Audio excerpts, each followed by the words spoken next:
There's so many people all over YouTube, and if you get caught up comparing yourself to somebody who's more successful than you on YouTube, you're gonna be regretting it so much. If you think that because so and so has a particular amount of subscribers or has done so much on YouTube and you're not doing that, that you're unsuccessful, you are just mistaken or uninformed because you don't know what they really put into their channel. You don't know how hard and dedicated they've been with the content that they've been producing. When people value their content based amongst somebody else's, they find themselves in ruts on a regular basis because they feel like they're not climbing or reaching levels of success that that person they're comparing themselves to. And that's a totally wrong way to go about it. Think of those people as somewhere that you could be rather than where you're not. And if you think like that, you could potentially be where they're at someday. Not everybody has exactly what it takes to be a YouTube creator or a video creator or content creator or even have that creator mentality, but everybody has something that they could say, everybody has something that they could tell somebody, everybody has something that they're feeling, everybody could talk about something in their life and put it on a YouTube channel.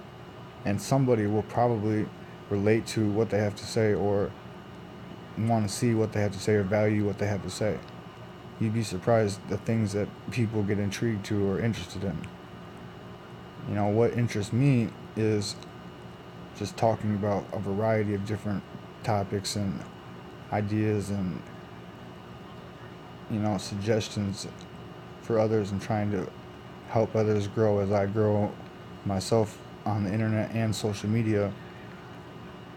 But what I'm finding out is just it's a journey and it's very, very long and hard and takes lots of dedication. And if you're not loving what you're doing, then you're not gonna continue. You're not gonna keep at it. You're not gonna finish what you started by any means. You're gonna give up.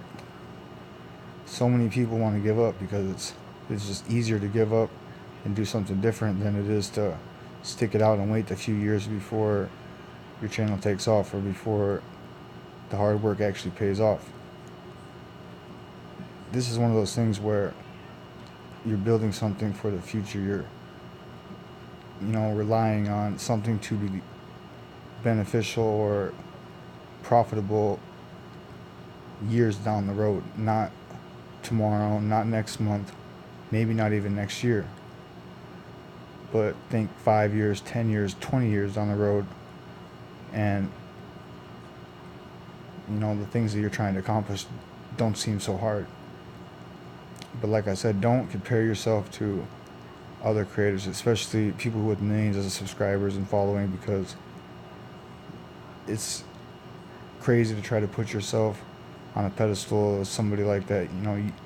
They might have jumped on YouTube at the perfect time with the perfect kind of content with a large audience.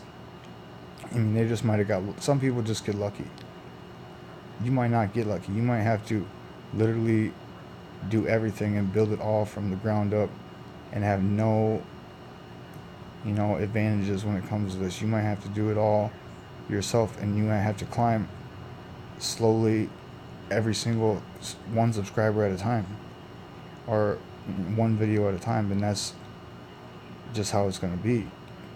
But if you're not passionate and loving what you're doing, then there's no way that you're going to continue.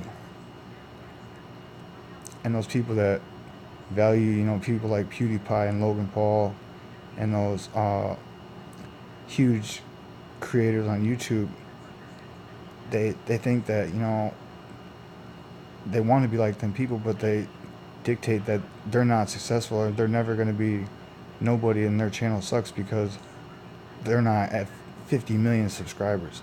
50 million is a shitload of people.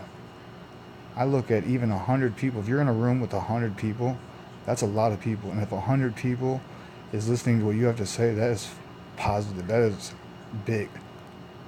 You get 100 people to listen to what you have to say, that is great.